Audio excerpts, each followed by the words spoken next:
welcome to our new reading session from the story Goodbye to the Moon, Part 2. By the end of this session, you should be able to.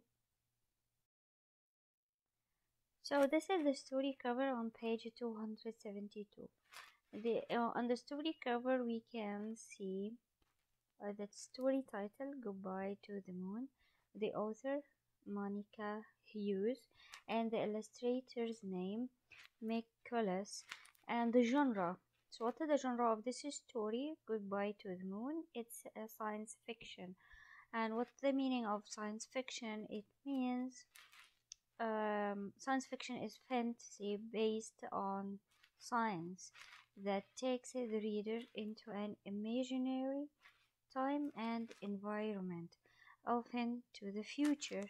Okay, so when we read here, we are going to look for clues that this story happens in the future and that it is a science fiction.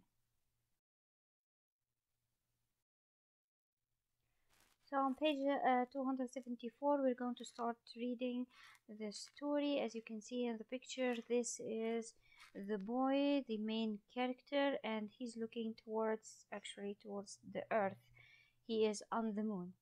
So let's start reading.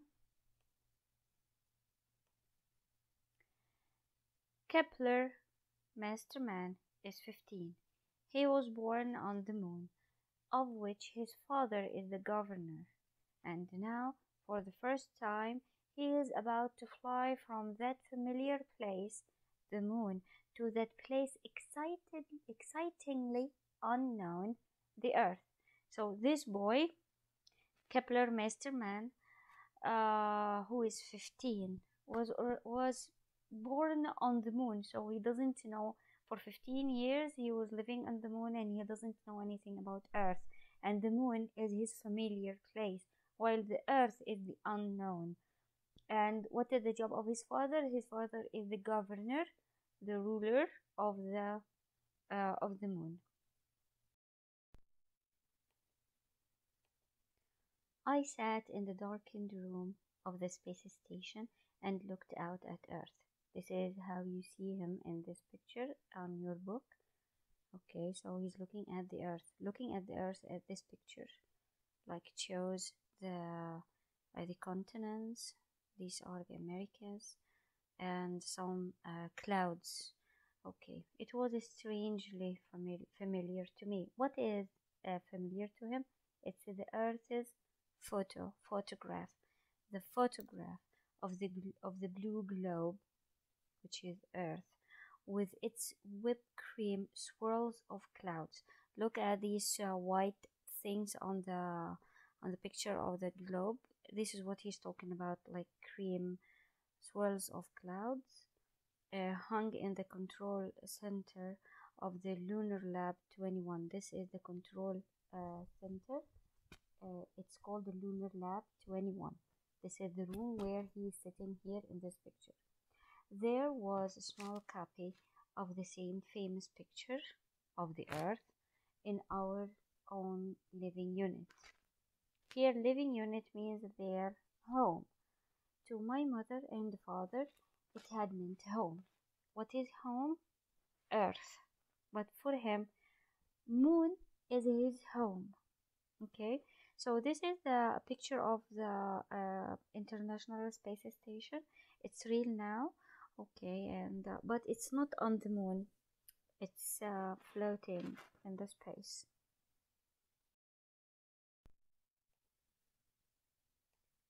What was Earth to me? What was this Earth to me? Now Kepler is thinking about his life and the place where he's going to, his destination, which is the Earth. It was a shining silver disk, waxing from crescent to full. What is the meaning of waxing here? By the way, this is a picture of waxing and waning of the moon. Okay, because here on Earth we look at the moon and we see its faces like this. But on the moon, Kepler was looking at the Earth as we look at the moon. Okay, so he used to see the Earth as these shapes also, but of course the earth will be blue. Okay, so the new earth will be dark and then young crescent. Waxing means increasing. Waxing means increasing in size. Okay, here till the full moon. And then waning again means decreasing in size till it is very an old crescent or small like this one. Okay, so let's read from here. It was a shining silver disk, waxing from crescent to full, and waning back again to crescent, and traversed the skies of our long lunar nights. Traverse means crossing the sky. In our long lunar, what is the meaning of lunar? Means related to the moon. Okay. It was the song my mother sang to me, the first child born on the moon. So Kepler was the first child to be born on the moon. What was the song his mother used to tell him? Earth shine, earth bright, grant the wish I wish tonight.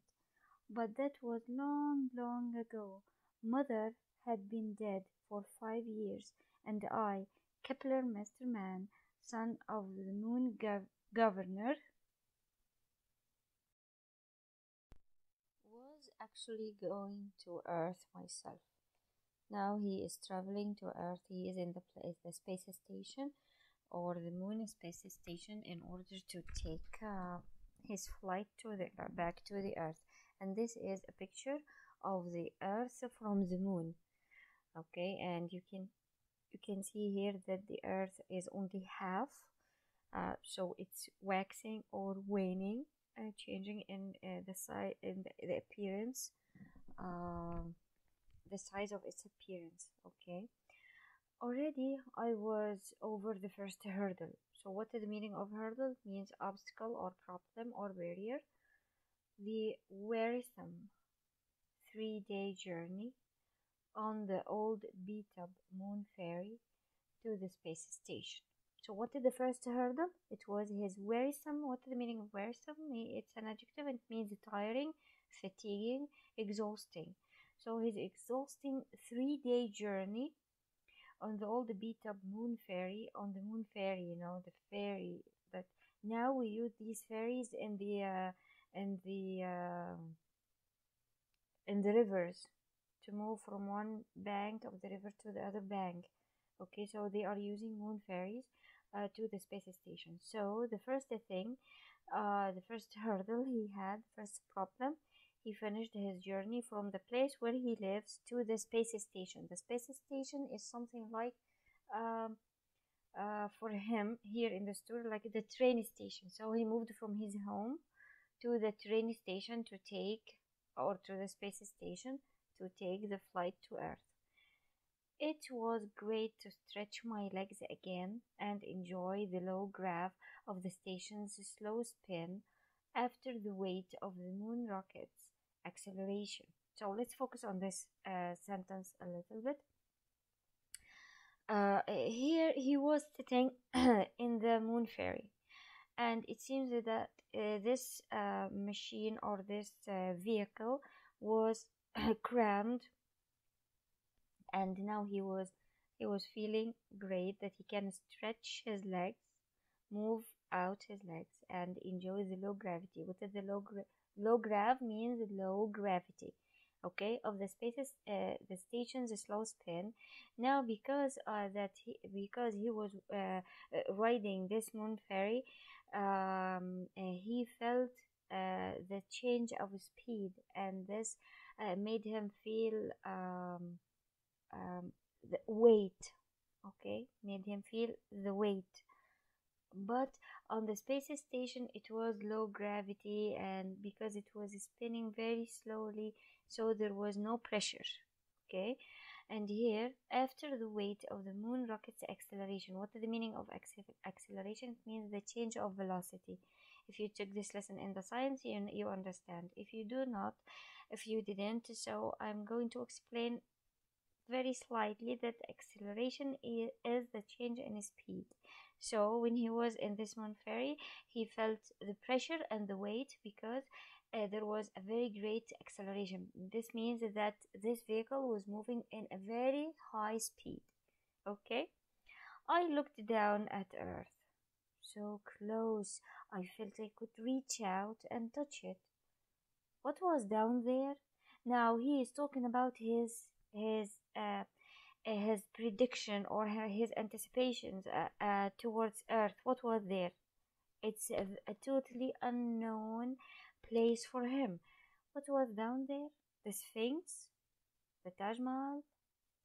The Sphinx, of course, you know the Sphinx is in Egypt, and the Taj Mahal, which is this great building in India. This case, skyscrapers, you know, these very high buildings.